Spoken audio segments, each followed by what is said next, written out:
Bismillahirrahmanirrahim, dengan mengucapkan syukur Alhamdulillah, kita panjatkan puji syukur kehadirat Allah Subhanahu wa Ta'ala, Tuhan yang Maha Esa, yang telah memberikan kita kesempatan untuk mendengarkan kitab Islami dalam kitabun majelis ini.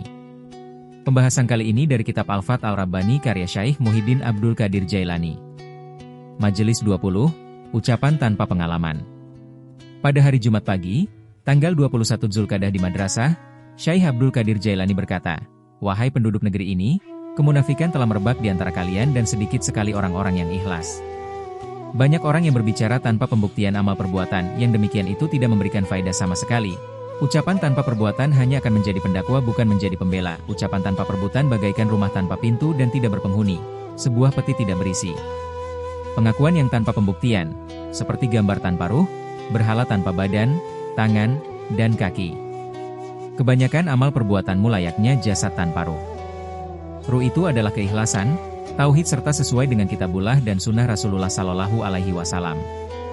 Janganlah engkau lalai, laksanakanlah segala perintahnya, jauhi segala larangannya dan terimalah sepenuh hati takdirnya. Sedikit sekali orang yang menyiram hatinya dengan kedamaian, musyahadah dan kedekatan sehingga mereka tidak merasakan pedih-perihnya takdir. Mereka melewati hari-hari dengan bencana itu tanpa menyadarinya. Kemudian mereka memuji Allah dan mensyukurinya. Betapa tidak, karena mereka tidak berpaling dari Allah Subhanahu wa Ta'ala. Sesungguhnya bencana-bencana itu datang kepada mereka, sebagaimana datang kepadamu. Akan tetapi mereka bersabar, bahkan ada yang meleburkan diri dalam bencana dan kesabarannya sekaligus. Merasa berat bersabar terjadi karena lemahnya keimanan, keimanannya masih kecil. Bersabar lahir ketika keimanan menginjak balik, dan menerima takdir dengan sepenuh hati ketika keimanan itu mencapai tingkatan paling dekat. Dia memandang Tuhan dengan ilmunya. Bahkan dia bisa melebur diri ketika hati dan nuraninya telah wujud, dan nuraninya menatap kepada Allah Subhanahu wa Ta'ala, dia hidup dan bergerak di sana. Apabila Allah Subhanahu wa Ta'ala menghendaki, maka Allah Subhanahu wa Ta'ala akan membangkitkannya, atau jika Allah Subhanahu wa Ta'ala menghendaki untuk menolongnya, maka dia akan mengembalikannya dan menyatukannya, sebagaimana menyatukan kembali badan yang telah hancur luluh pada hari kiamat kelak. Allah Subhanahu wa Ta'ala mengumpulkan tulang belulang, daging dan rambut-rambutnya. Kemudian memerintahkan Israfil untuk meniupkan ruh kepadanya. Mereka dikembalikan tanpa perantara. Dengan pandangannya, dia membuatnya lebur, dan dengan pandangannya dia menjadikannya kembali. Sesungguhnya engkau tidak termasuk mencintai, selama masih mempunyai kehendak untuk bersama dengan yang dicintainya. Tidak boleh terlena dengan dunia, akhirat, dan juga makhluk. Cinta Allah bukanlah sesuatu yang mudah, sehingga setiap orang dapat mengaku-ngaku begitu saja. Banyak orang yang mengaku kekasih Allah Subhanahu wa Ta'ala, padahal sesungguhnya dia jauh darinya. Di sisi lain, ada juga orang yang tidak mengaku kekasih Allah, tetapi dia berada dekat di sisinya. Janganlah engkau menghina sesama muslim, sesungguhnya rahasia Allah ada bersama mereka. Tawadlulah, jangan bersikap sombong terhadap hamba-hambanya. Sadarilah kelalaianmu, sesungguhnya engkau berada dalam kelalaian yang paling besar. Seolah-olah kalian telah dihisab, melihat syirat dan menatap ke arah tempat tinggal yaitu surga. Semuanya hanya tipuan. Kalian semua telah berbuat maksiat kepada Allah Subhanahu wa Ta'ala. Dengan kemaksiatan yang begitu banyak, namun engkau tidak menyadarinya apalagi bertaubat. Bahkan kalian menganggap bahwa dosa-dosa itu dilupakan. Sesungguhnya semua itu tertulis pada lembaran kitabmu, ditulis lengkap dengan hari dan tanggalnya. Semua akan diperhitungkan dan diberikan balasan, baik besar maupun kecil. Bangkitlah wahai orang yang lalai, bangunlah wahai orang-orang yang tertidur, segeralah menuju rahmat Allah Subhanahu wa Ta'ala. Barang siapa yang semakin menjadi-jadi dalam kemaksiatannya, tidak bertaubat bahkan tidak pernah merasa menyesal atas dosanya, maka sesungguhnya dia menginginkan kekafiran. Wahai dunia yang tanpa akhirat, wahai makhluk yang tanpa halik. Tidak ada yang engkau takuti kecuali kefakiran, dan tidak ada yang engkau harapkan kecuali kekayaan. Celakalah engkau. Rezeki itu sudah ditetapkan, tidak mungkin bertambah atau berkurang, tidak akan bisa dipercepat ataupun diperlambat. Engkau meragukan jaminan Allah Subhanahu wa Ta'ala. Rakus mencari sesuatu yang bukan menjadi bagianmu. Sehingga sikap rakus itu menghalangimu untuk bergaul dengan para ulama dan menyaksikan majelis-majelis kebaikan. Engkau takut kalau keuntunganmu akan berkurang dan pendapatanmu akan menurun. Celakalah engkau. Siapa yang telah memberimu makan ketika masih berada dalam rahim ibumu? Engkau bersandar pada dirimu sendiri, pada makhluk, uang, jual beli dan kepada penguasa negerimu.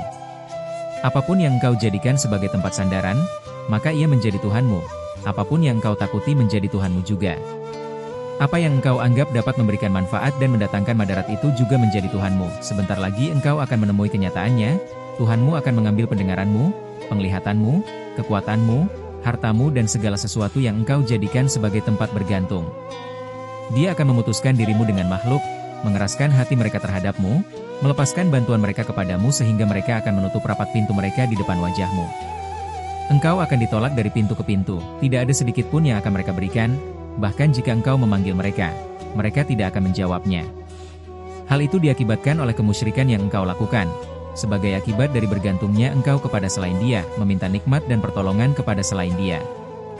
Hal ini aku temukan pada kebanyakan orang, mereka berada dalam kemaksiatan. Sebagian dari mereka ada yang menyadari keadaannya, lalu bertaubat dan Allah menerima taubatnya, kemudian Allah Subhanahu wa Ta'ala memandangannya dengan tatapan kasih dan memperlakukannya dengan penuh kemuliaan dan kelembutan. Wahai makhluk Allah, wahai ahli fiqh, bertaubatlah. Wahai para ulama, wahai orang-orang yang zuhud, wahai hamba-hamba, kalian adalah orang-orang yang seharusnya bertaubat. Dengan nafkah yang diberikan kepada anak dan istri, fakir dan miskin dan untuk kemanfaatan manusia, maka aku tahu bahwa asal dari harta itu adalah halal. Jika ia dikeluarkan kepada para syiddiqin, yaitu mereka yang termasuk orang yang khusus, maka cara mendapatkannya adalah dengan tawakal kepada Allah Subhanahu wa Ta'ala. Dan ia halal mutlak. Memang aku tidak berada di dekatmu ketika di pasar, tetapi Allah telah menerangkan tentang hartamu dan cara mendapatkannya dari berbagai jalan. Wahai muridku, takutlah jika Allah Subhanahu wa Ta'ala melihat sesuatu di hatimu selain Dia. Takutlah apabila Allah Subhanahu wa Ta'ala melihat hatimu takut dan berharap kepada selain Dia, atau terdapat rasa cinta kepada selain Dia. Sucikanlah hatimu dari segala sesuatu selain Dia. Jangan menganggap datangnya manfaat dan madarat kecuali darinya. Engkau berada di rumahnya dan jamuannya. Wahai muridku, wajah yang engkau anggap baik dan engkau cintai adalah cinta yang kurang. Engkau masih mengikutinya. Cinta yang sebenarnya tidak pernah berubah. Cinta kepada Allah adalah yang kamu lihat dengan kedua mata hatimu. Itulah cinta para syiddiqin, bukan sekadar cinta karena keimanan, akan tetapi cinta yang penuh dengan keyakinan. Tabir yang menghalangi mata telah tersingkap oleh mata hati. Ya Allah, anugerahkan kami cinta-Mu bersama dengan ampunan dan keselamatan darimu. Sesungguhnya bagianmu telah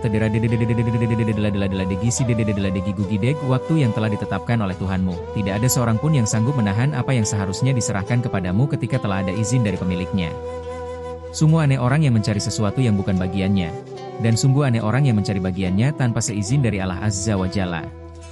Wahai manusia, apabila engkau berpaling dari pintu makhluk dan menghadapkan diri kepada pintu Halik berarti engkau telah keluar dari kebodohanmu. Pintalah akal dari Allah Subhanahu wa Ta'ala. Apabila dunia datang kepada para wali Allah, mereka akan berkata kepadanya, pergilah, tipulah orang lain selain kami. Kami telah mengenalmu. Jangan menguji kami telah mengetahui keadaanmu, jangan menggoda kami, uangmu adalah semu. Hiasanmu tidak lebih dari patung kayu yang tidak bernyawa, engkau bersifat lahir dan tidak memiliki makna. Karena pandangan yang sebenarnya adalah untuk akhirat. Ketika para wali itu mengetahui celah dunia dan cacat makhluk, mereka bergegas untuk meninggalkannya.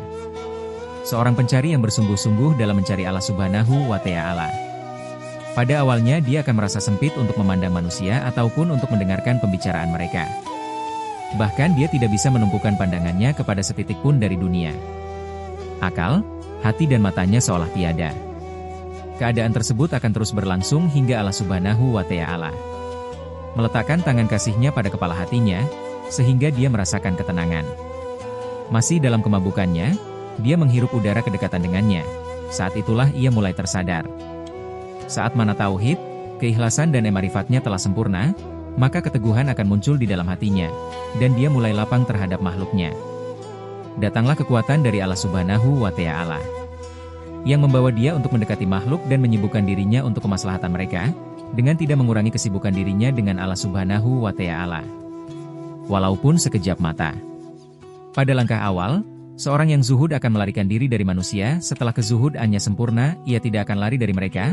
Justru mereka akan mencari manusia untuk mengajaknya menghadap Al-Haq Azza wa Jalla, karena ia telah mengenal Allah Subhanahu wa Ta'ala. Dia tidak akan lari dari apapun dan dia tidak akan merasa takut oleh apapun selain Allah Subhanahu wa Ta'ala. Para pemula akan lari dari orang-orang fasik dan pendurhaka. Tetapi bagi yang telah mencapai puncak, ia akan mencari mereka. Bagaimana tidak? Sebab obat untuk penyakit fasik dan durhaka mereka ada padanya. Oleh karena itu, disebutkan oleh mereka, tidak ada yang tersenyum di hadapan orang yang fasik kecuali orang yang sudah ma'rifat. Barang siapa yang telah sempurna ma'rifatnya terhadap Allah Subhanahu wa Ta'ala, maka dia akan menjadi penunjuk jalan yang menyelamatkan manusia dari gelombang ombak dunia. Allah Subhanahu wa Ta'ala akan memberinya kekuatan sehingga dia dapat mengalahkan iblis dan tentaranya sekaligus menyelamatkan manusia dari belenggu mereka. Wahai orang yang menyendiri dengan sikap zuhud dan kebodohannya, kemarilah dan dengarkan apa yang aku katakan. Wahai orang zuhud yang ada di bumi, datanglah, hancurkan tempat ibadahmu, mendekatlah kepadaku, kalian telah duduk menyendiri tanpa mengetahui sesuatu. Datanglah dan ambillah buah hukum itu. Semoga Allah memberikan rahmat kepada kalian. Aku tidak mengharapkan apapun dari kedatanganmu, yang aku inginkan adalah kemaslahatan bagi kalian. Wahai muridku, engkau mempunyai kebutuhan dan akan kepayahan sehingga engkau belajar tata cara kerja, beribu kali engkau membangun, kemudian engkau hancurkan kembali sehingga engkau membangun sesuatu yang kokoh dan tidak dapat dirobohkan lagi. Apabila engkau telah lebur dalam membangun dan merobohkan, maka sesungguhnya Allah Subhanahu wa Ta'ala akan membangunkan bangunan untukmu yang tidak dapat dirobohkan lagi.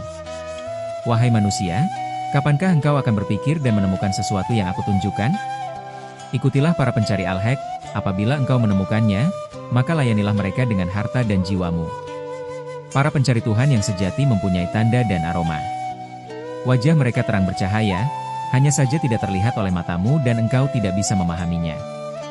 Sehingga kalian tidak dapat membedakan, mana yang syidik dan mana yang zindik, yang beracun dan yang tidak beracun, yang musyrik dan muwahhid, yang ikhlas dan yang munafik, yang taat dan yang maksiat dan yang mencari Al-Haq dengan yang mencari keridhaan makhluk. Berkhidmatlah kepada guru-guru yang mengamalkan ilmunya dengan penuh keikhlasan, sehingga memperkenalkanmu segala sesuatu sebagaimana mestinya. Bersungguh-sungguhlah dalam ma'rifat kepada Allah Subhanahu wa Ta'ala. Apabila engkau telah mengenalnya, maka engkau akan mengenal segala sesuatu selain Dia. Kenalilah Dia dan cintailah Dia. Apabila engkau telah melihatnya dengan mata kepalamu, maka pandanglah Dia dengan mata hatimu. Apabila engkau melihat kenikmatan darinya, maka engkau juga akan mencintainya. Rasulullah Shallallahu Alaihi Wasallam bersabda, cintailah Allah karena Dia telah memberimu makan dari kenikmatannya, dan cintailah aku dengan cinta Allah. Hadis dari riwayat At-Tirmidzi. Wahai manusia, Allah Subhanahu wa Ta'ala telah memberikan makanan dengan nikmatnya ketika kalian masih berada dalam perut ibu kalian, demikian juga setelah keluar dari sana. Dia memberimu kesehatan, kekuatan, ketaatan, dan menjadikanmu sebagai pengikut nabinya. Maka tingkatkanlah kecintaan dan syukur kalian kepadanya. Apabila engkau melihat nikmat darinya, maka kecintaanmu terhadap makhluk hilang dari hatimu. Orang yang telah ma'rifat kepada Allah Subhanahu wa Ta'ala akan mencintainya, memandangnya dengan matahari, yaitu mata hati yang meyakini bahwa kebaikan dan keburukan berasal darinya. Tidak akan ada lagi anggapan bahwa kebaikan ataupun keburukan didatangkan oleh makhluk. Kalaupun ada kebaikan kepada makhluk, maka itu semata karena perbuatan Allah Subhanahu wa Ta'ala.